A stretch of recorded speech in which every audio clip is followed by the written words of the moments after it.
Hey guys, what's going on? It's that Home Theater Dude. Got a brand episode for you today. Today's video is going to be about reviewing the brand new JVC 4K laser projector that they just debuted. It is the Lx-NZ3, and this one's in black, which is the B part at the end of it, but you can also get them in white. I'm going to go ahead and give you my thoughts and a couple of specs about the product, and I'll do it right after the intro.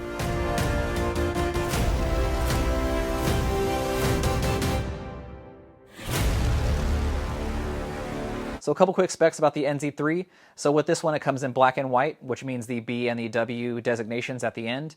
You also have that blu-ecent laser phosphor light engine. With that, you get 3000 ANSI lumens. And then with this one, it's not a native 4K projector. Some people may think it is, but is not a native 4K projector. So you are able to get the full 8.8 million pixels that you would with a native 4K display, but it's not, you know, brought in and displayed as a full native 4K projector. So I just wanted to go to hash that out now. Some people have been asking about it. I've at least gotten 10 comments from a couple of videos before that you guys were asking about that one. Infinity to 1 dynamic contrast ratio. You also get your full HDR with your auto tone mapping, and then you get the 100% Rec 709 color space. I'm not sure if you're familiar with that, but that is the old standard. That is non-HDR. Typically what you want in HDR is you want 2020 or that P3 DCI. You do get lens shift on this one, but it is manually adjustable. You also get your 1.6 zoom on this one. So you can actually get a really big image on this one without a whole lot of space. But again, it's not being an ultra short throw projector. Okay, so real world experience, what do I think about this projector? I used it for a little bit in the house. We did a couple shootouts with Dream Media. So basically what it boils down to is he did one on his channel and I'm doing one on my channel. We may have varying thoughts, but it all boils down to what's important to you guys. Okay, so in my personal opinion, the JVC Lx-NZ3 gives you a really great picture, but it kind of comes at a cost. It's twofold. So it costs you monetarily, but it costs you with compromises. So with compromises, I'm saying that the 1080p and the 4K content that's non-HDR, SDR content, it is great, it's bright, it's vivid, it gives you a really great sharpness, the motion on it is just incredible. But whenever you switch over to its HDR components, it kind of seems like it's lacking. The entire image gets overall dimmer. I think that the colors, they still pop, the motion's still great, the sharpness is still great, but overall the image just gets darker. So it's kind of confusing to why this one is being made. It kind of seems like it's like 4K for under 4K. It makes 4K available for, you know, for a nice attractive price. But at the same time, if it's supposed to be like a nice big, you're trying to bring this one into the living room, like the media room, like the common area, I don't think it's necessarily meant to do that very well on HDR. So if you're going to be playing like some old video games, or if you're going to be like watching just, you know, normal TV with Comcast or DirecTV or Xfinity or even streaming services, typically all that stuff is going to look great on this thing. It's going to give you a lot nice vibrant, lots of pop. You will be able to experience all 3000 of those lumens in that type of environment. It just turned on. I don't know why it did that.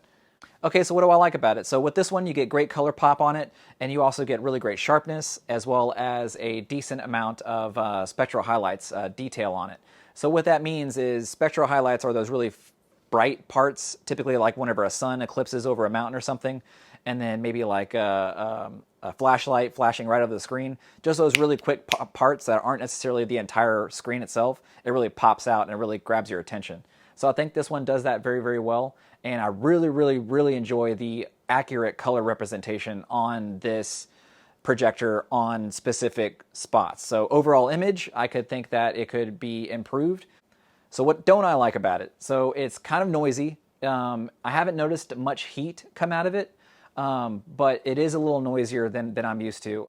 So even on its normal mode right now, I can hear that one a lot more than I can hear my Epson. And whenever I turn one on versus the other one, or if one's on and one's off, you can definitely tell which one is on based on the amount of noise that comes out of it. And I run my Epson on high lamp, so it's going to create the most heat and create the most noise anyway. Basically what I'm saying is that even on Epson at its highest setting, the JVC NZ3 is just louder. And there's one thing that I wanted to note. I'll go ahead and cut to a clip right here. So with the JVC, whenever it's broadcasting an image, you will notice that it gives off a high-pitched tone. So it's kind of like a high-pitched like cricket noise. I don't really know how to describe it other than just showing you guys. So what I'm going to do is I'm going to jump to a clip right now, and then I'm going to let you guys experience it, and then let me know what you think about it. Okay, so now what I'm going to do is I'm going to try to do this real time. I'm not sure how well this is going to come out on video, but I'm basically hand holding the mic right now, and as you notice, there is no image on the screen over here, so I'm just going to pan over there. No image on the screen, the projector is on, but it's being blanked out, so it's being hidden. The image is being hidden. So whenever it does receive a signal and it's broadcasting a signal, it does do a different noise. So let's see if we can appreciate that on the microphone. I'm not sure if you guys can pick it up. Let me know down below. So no image. Image. You hear that high-pitched type of noise?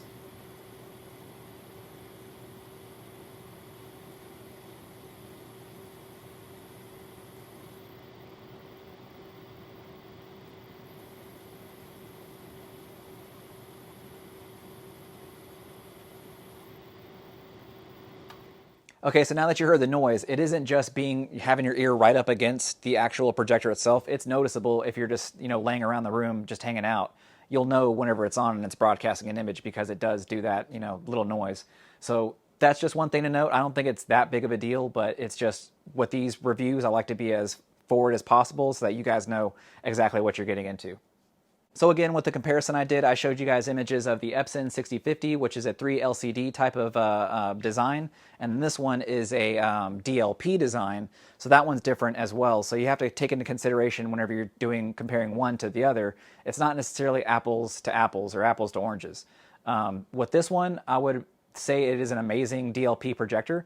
So with that, I've reviewed Optima and their projectors. Optima is very, very budget friendly, and they give you a really great picture. And then one thing that I noted with that one versus my Epson, whenever I did this, last year, I did the Optima UHD 65 versus the Epson 5040. I noticed that with DLP, you get a lot more of that color pop. You get a lot more color saturation. So that's just one thing to note, and I think that this one suffers the same fate. You do get those great colors, but it does come at a cost of overall brightness. So let's go ahead and check out some of the settings. So you get a lot of the normal stuff in here. Biggest thing that you're going to want to pay attention to is your in picture mode whenever it's going to be on HD content or HDR content. That'll help you out as well. You adjust brightness, contrast, color, tint, sharpness, and let's go into advanced, see what's in there. So you have your color temp. Typically you can calibrate this stuff 100% perfect, but typically with the HDR auto tone mapping, it's supposed to recalibrate itself over and over and over again, so that's just one thing to think as well. Not really seeing much of a difference in low or high. Yeah. You have your 3D color management, Movie Pro settings, HDR settings. Typically, you're going to want to go ahead and set this to auto. That'll probably give you the best bang for your buck performance. And then you have your gamma, which is basically this right here. Yeah, so for the most part, you're going to want to keep this on auto. You can have it in between. You can have it hard set on HDR, you can have it hard set on HLG, and you can have it hard set on SDR. But typically, for the most best performance, if you're going to be using this kind of like as a TV replacement, then you're going to want to keep it on auto so that whenever different formats come on, then you don't have to worry about it. Aspect ratio doesn't really matter. You have your blanking over here, so for your overscan.